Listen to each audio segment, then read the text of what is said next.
ನಂಗೆ ಗೊತ್ತಿರೋರಲ್ಲಿ ತುಂಬ ಜನ ಕೇಳ್ತಿರ್ತಾರೆ, ಯಾಕೆ ಲೈಫ್ನ ಇಷ್ಟು ಸೀರಿಯಸ್ ಆಗಿ ಕಾಣ್ತೀಯಾ, ಯಾಕೆ ಇಷ್ಟು ಸ್ಟ್ರಗಲ್ ಆಗ್ತೀಯಾ, ಯಾಕೆ ಇಷ್ಟು ಸಫರ್ ಆಗ್ತೀಯಾ ಅಂತ ತುಂಬ ಜನ ತುಂಬ ಥರ ಹೇಳ್ತಿರ್ತಾರೆ. ಇದೆಲ್ಲ ನಮ್ಮ ಒಳ್ಳೇದಕ್ಕೆ ಅಂದ್ಕೊಂಡ್ರು ನಾನೊಂದು ಗೋಲ್ ಸೆಟ್ ಮಾಡ್ಕೊಂಡಿರ್ತೀನಿ ಅಥವಾ ನನಗೊಂದು ಡ್ರೀಮ್ ಇದೆ. ಸೊ ಆ ರೂಟ್ ನನಗೆ ಮಾತ್ರ ಕಾಣ್ತಿರುತ್ತೆ, ಬೇರೆಯವ್ರಿಗೆ ಎಷ್ಟು ಕ್ಲಿಯರಾಗಿ ಕಾಣಬೇಕು ಅಂತಲೂ ಇಲ್ಲ, ಅದು ಅರ್ಥ ಆಗಬೇಕು ಅಂತಲೂ ಇಲ್ಲ. ಸೊ ಅವ್ರು ಕಮೆಂಟ್ಸ್ ಪಾಸ್ ಮಾಡ್ತಲೇ ಇರ್ತಾರೆ.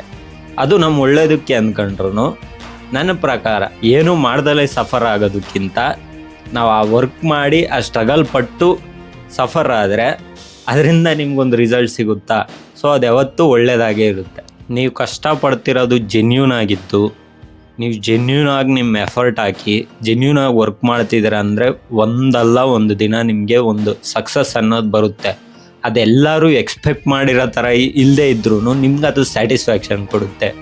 ಸೊ ನಿಮ್ಮ ವರ್ಕ್ನ ಜೆನ್ಯೂನ್ ಆಗಿ 100% ಎಫರ್ಟ್ ಆಗಿ ವರ್ಕ್ ಮಾಡಿ. ನಮಗೆ ಚಿಕ್ಕ ಹುಡುಗರಿಂದ ಒಂದು ಮಾತು ಹೇಳೋರು, ಈಗ ಕಷ್ಟಪಡು ಫ್ಯೂಚರಲ್ಲಿ ಆರಾಮಾಗಿರ್ತೀಯ ಅಂತ. ಸೊ ಅದು ನನ್ನ ಪ್ರಕಾರ ತಪ್ಪು ಅನಿಸುತ್ತೆ. ಯಾಕಂದರೆ ನೀವು ಕಷ್ಟಪಡ್ತಿದ್ರೆ ಅದನ್ನ ಯಾವತ್ತೂ ಎಂಜಾಯ್ ಮಾಡೋಕ್ಕಾಗಲ್ಲ. ಆ ವರ್ಕ್ನ ಜಸ್ಟ್ ಆ ಪ್ರೋಸೆಸ್ನ ಎಂಜಾಯ್ ಮಾಡಿರಿ.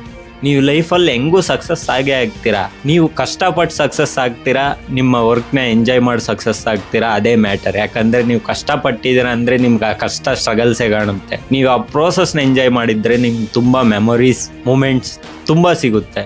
ಸೊ ನೀವು ಯಾವ್ದು ಚೂಸ್ ಮಾಡ್ತೀರಾ ಕೆಳಗಡೆ ಕಮೆಂಟ್ ಮಾಡಿರಿ. ಈ ವಿಡಿಯೋ ಯೂಸ್ಫುಲ್ ಅನಿಸಿದ್ರೆ ನಮ್ಮ ಪೇಜನ್ನು ಫಾಲೋ ಮಾಡಿರಿ. ನೆಕ್ಸ್ಟ್ ವಿಡಿಯೋದಲ್ಲಿ ಸಿಗ್ತೀನಿ. Take care.